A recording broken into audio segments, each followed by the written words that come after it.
Grotowski said that Stanislavski was his main source. Grotowski said that he was basically following Stanislavski. The Stanislavski work that Grotowski was studying was the work that Stanislavski did late in his life. You read, there are 3 different Stanislavski books, and mostly Americans read the first one. But if you read later, or if you read Sonia Moore, who studied with Stanislavski in the 30s, he became very interested in physical actions. And Grotowski was really building on that. So this one simple answer to this is that late in his life, Stanislavski was going in this much more physical direction than he did early on.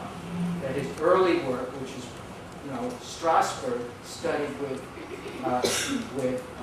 students of Stanislavski who had left Russia in 1912 or something like that. And so it was the very early Stanislavski work that became Strasberg's source. Whereas later in his life, Stanislavski kept renewing himself and became much more interested in what he called physical actions. And Grotowski really said over and over in his life at several points that what he was doing was simply pursuing that direction of Stanislavski's later work. But that isn't the whole answer that I have to this question, because I think I've had students in my classes here who had come from the Strasberg studio, and we'd be doing image work, and somebody would say, "Oh, I know what you mean. That's sense memory work. I know what that is." And certainly the people who've done Meisner work, which is also Stanislavski based, the part of it that's about listening and responding, the beginning Meisner work, it seems to me, is very much related to Grotowski's whole line of that acting is reacting. So I think that there are actually a number of ways in which other trainings show up as being similar to the Grotowski work. Maybe a way to put it is this: no matter what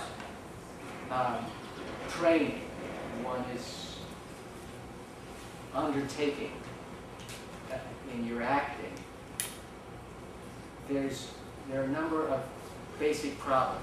One of the biggest basic problems is that you are being asked to, on the one hand, be in touch with your deep, personal, whatever, to be in touch with your emotional through line, to be in touch with your inner images, your memories, whatever you want to call them, that stuff that's going on inside you. And at the same time, you are being asked to stay really present, to listen to your partner, to be there on stage, to not lose contact. And this conundrum, this problem of being in touch with both of those streams of information is one of the basic problems for all acting trainers. How do you manage to balance that? So the Strasberg training, as far as I understand it, begins with a lot of getting in touch with what's going on inside you, whereas the Meisner training begins the other way. But in any case, every training is going to eventually want you to be on stage, deeply in touch with all whatever it is that's going on inside you at that moment, and your emotions, and at the same time, be incredibly present with the other actors on stage. And there is a certain paradox to that. That is, in a way, that's impossible. How could you possibly do both of those things at the same time? Of course, the Buddhist answer to that is that actually what your mind is doing is alternating between them very quickly. But in any case, that's the problem.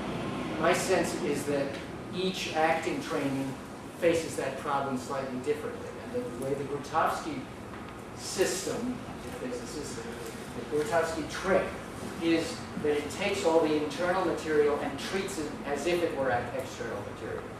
That all of what in a Strasberg training one would think of as sense memory is treated as if it were coming at you right now from the outside, as image.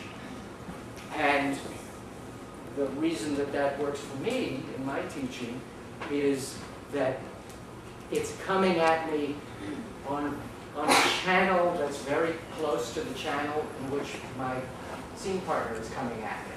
That my eyes are really open. It's, you know, that you're doing a meditation with your eyes open. That you're in touch with what's going on with you, but it's coming at you this way, so that when you're negotiating between what's coming at you from your scene partner and what's coming at you from your own stream of internal images, they're coming at you very similarly. But having said that, I would say that actually the problem that different trainings are trying to solve is a similar problem. You know, the difficulty I have with a lot of the Stanislavskian trainings is that the sources, the unconscious sources that are in the body are harder to tap when you're sitting in a chair, at least for some people. John Strasberg, who's Strasberg's son, says at some point, oh yeah, everybody knows that you can actually help sense memory by doing something with your body, but you know that if you actually do the gesture of waving, it helps you feel like goodbye. So I think that eventually the two trainings get together. The difficulty that I have with people who don't have any of the Grotowski training is that the lower body tends to drop out, and you get talking heads, which works on television, but has problems on stage.